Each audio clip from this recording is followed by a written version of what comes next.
নিষিদ্ধ সংগঠন Hizb ut তাহরীরের March for খিলাফা কর্মসূচি পণ্ড করে দিয়েছে আইনশৃঙ্খলা বাহিনী। শুক্রবার জুমার নামাজের পর সংগঠনটি রাজধানীর বায়তুল মোকাররম মসজিদের উত্তর গেট থেকে মিছিল বের করে। মিছিলটি পল্টন হয়ে বিজয়নগরের দিকে গেলে পুলিশের বাধার মুখে পড়ে।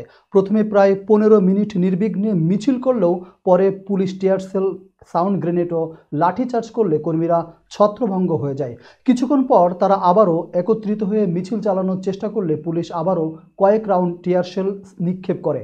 সংঘর্ষ চলাকালে হিজবুত তাহরীরের কর্মীদের ইটপাটকেল ছোড়ার ঘটনা ঘটে।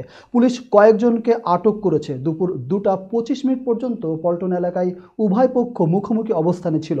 উল্লেখ্য, হিজবুত তাহরীর দীর্ঘদিন গোপন সাংগঠনিক কার্যক্রম চালালেও 5 আগস্ট আওয়ামী লীগ সরকারের পতনের দিন থেকে প্রকাশ্যে সক্রিয় হয়ে উঠেছে।